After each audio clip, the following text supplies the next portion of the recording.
బిడ్డలారా, చాలా మంచి మంచి సాక్ష్యాలు మనం ఉన్నాం. దయామణి మంచి సాక్ష్యం, చాలా బలహీనంగా మన రాత్రి కుర్చీలో కూర్చొని ఉంది. ఏమ్మా అలా ఉన్నావు నువ్వు అంటే, బాగోలేదండి, తర్వాత వచ్చి చెప్పింది బాగోలేదండి అసలు నాకని.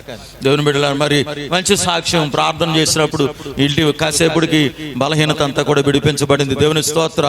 అలాగే మన ఎస్ఆర్ రాణి గారు కూడా దేవుడు ఈ సంఘానికి వచ్చిన తర్వాత నన్ను ఎన్నో విధాలుగా దేవుడు నన్ను ఆశీర్వదిస్తున్నాడు. దేవుని స్తోత్ర. మంచి దేవుని బిడ్డ సంఘం ఉన్న ప్రతి ఒక్కరూ కూడా అలాంటి మంచి సాక్ష్యాలు చెప్తారు. దేవునికి స్తోత్ర.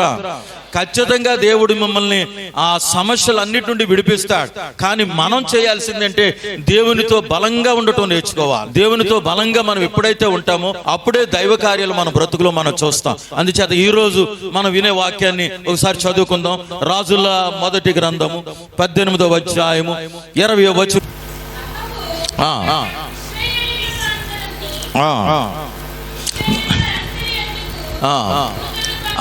అతడు ఇశ్రాయేలీయుల అందరి యొద్దకు దూతలను పంపి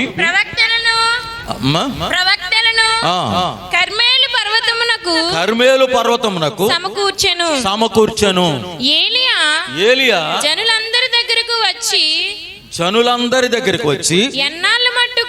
ఎన్నాళ్ళ మట్టుకు మీరు రెండు తలంపుల మధ్య తడబడుచుందురు. యెహోవా దేవుడైతే ఆయనను అనుసరించుడి. బయలు దేవుడైతే వానిని అనుసరించుడని ప్రకటన చేయగా జనులు అతనికి ప్రత్యుత్తరముగా ఒక్క మాట కూడా పలకలేదు. దేవుని స్తోత్రం.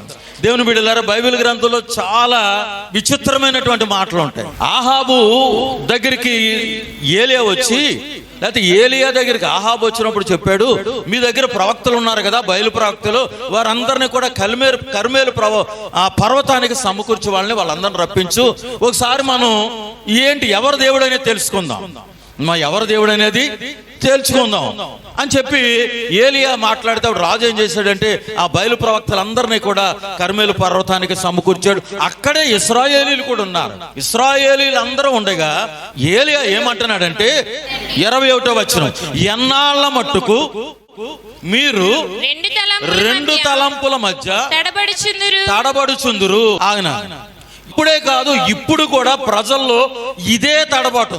ఇదే తడబాటు. ఏంటది? ఎవరు దేవుడు అనేది తెలియని పరిస్థితుల్లో క్రైస్తవుల్లో కూడా ఉంది. ఇదా అదా అనేది ఇప్పుడు ఏం చేయలేకపోతున్నారు, తేల్చుకోలేకపోతున్నారు. అంచేత ఏది రైటో తెలియదు కాబట్టి ఇటు ఉంటున్నారు, అటు ఉంటున్నారు. ఇటు ఉంటున్నారు, అటు ఉంటున్నారు. అదే మాట ఎన్నాళ్ళ మట్టికి మీలో ఒకవేళ ఇక్కడ కూడా అలాంటి వారు ఎవరైనా ఉంటే మనల్ని కూడా సూటిగా సేవకుడిగా నన్ను కూడా ప్రశ్నిస్తుంది వాక్యం, మిమ్మల్ని ప్రశ్నిస్తుంది. ఏంటంటే ఈ ఎన్నాళ్ళ మట్టుకు మీరు రెండు తలంపుల మధ్య, రెండంటే హృదయంలో ఒక్క దాని మీద మనకి ఏమి లేదు, విశ్వాసం లేదు, దాని మీద విశ్వాసం ఉంది. అంటే మనం చెప్పుకున్న ప్రకారంగా దేవుడి మీద విశ్వాసం ఉంది, దెయ్యం మీద కూడా మనకేముంది, విశ్వాసం ఉంది. ఈ రెండు తలంపుల మధ్యన మనుషులు ఏమైపోతున్నారు, నలిగిపోతున్నారు. ఎన్నాళ్ళ మట్టుకుంటాయి అది? ఒక రోజు, 2 రోజులు, ఒక నెల, ఒక సంవత్సరం కాదు. సుమారు 20-30 సంవత్సరాల క్రైస్తవ్యంలో ఉన్నవాళ్ళు కూడా ఈ తలంపుల మధ్యలో ఏమైపోతున్నారు, నలిగిపోతున్నారు. ఏది రైటో తెలియదు, ఎక్కడికి వెళ్ళాలో తెలియదు. ప్రార్థన చేయమంటారు, బజార్లోకి వెళ్ళి అది ఆ తాడు కూడా తెచ్చుకుంటారు. ఎందుకంటే ఏది రైటో కూడా తెలియట్లేదు. దేవుని బిడ్డలారా, మన బైబిల్ అందుకనే చాలా విచిత్రమైనటువంటి చాలా పోటీలు ఉన్నాయి బైబిల్లో. ఏంటంటే ఎవరు దేవుడని రుజువు చేయడానికి చాలా పోటీలు ఉన్నాయి. ఒకనొక రోజున ఫిలిస్తీన్ల సర్దార్ అయినటువంటి ఆ గొలియాతు ఇశ్రాయేలుకి ఎదురుగా నిలబడేమన్నాడంటే, రే మీరు నా ఎదురుగా వచ్చి నాతో యుద్ధం చేయడానికి వచ్చారు, మీలో ఒక్కడిని పంపండి. అమ్మ, మీలో ఒక్కడిని పంపండి, వాడు మేము యుద్ధం చేస్తాం, వాడు గెలిస్తే మీరే గొప్పవాళ్ళు, నేను గెలిస్తే మా దేవతలే గొప్పవాళ్ళు. దేవుని బిడ్డలారు, ఈ రోజున దేవతలంటే నిజంగా మిగిలిన మన హృదయాల్లోనే చాలా దేవతలు ఉన్నాయి. అమ్మ, మన హృదయాల్లోనే అవిశ్వాసం అనేది అన్ని దేవతల కంటే పెద్ద దేవత. అమ్మ, అన్నిటికంటే పెద్దదే. మనం అక్కడికిక్కడికి వెళ్ళక్కర్లా, మనలో చాలా రకాలైనటువంటి అనుమానాలు ఉన్నాయి.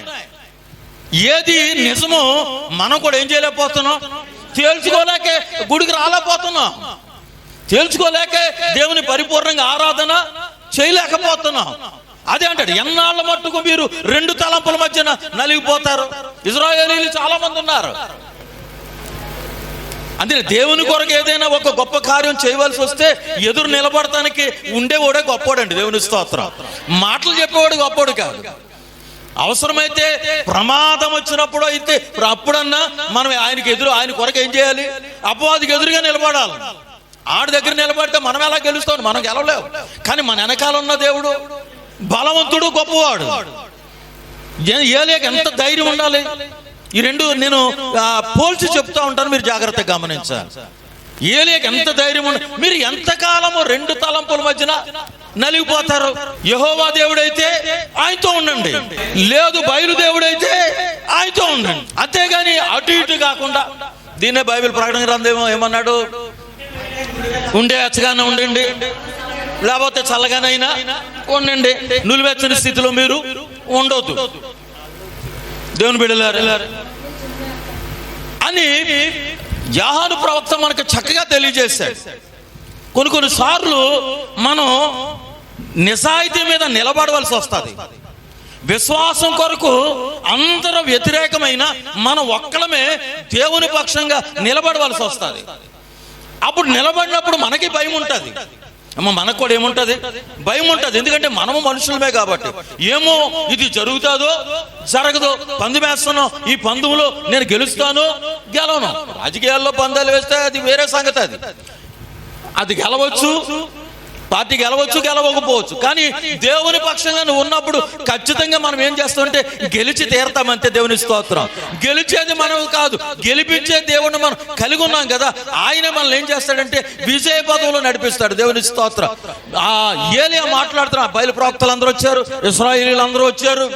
ఒకటే మాట అన్నాడు, ఎంతకాలం మీరు రెండు తలంపుల మధ్య నలిగిపోతారు. మీరు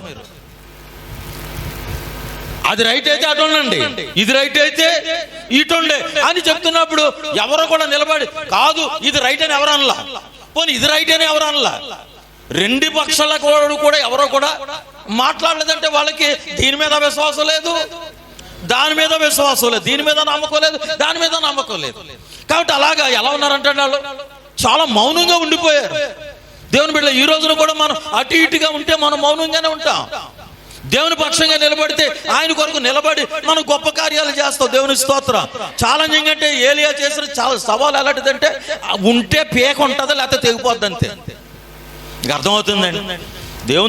దేవుని పక్షంగా నిలబడటం అంటే ఉంటే మనిషి ఉంటాడు, లేకపోతే పోతాడు అంతే.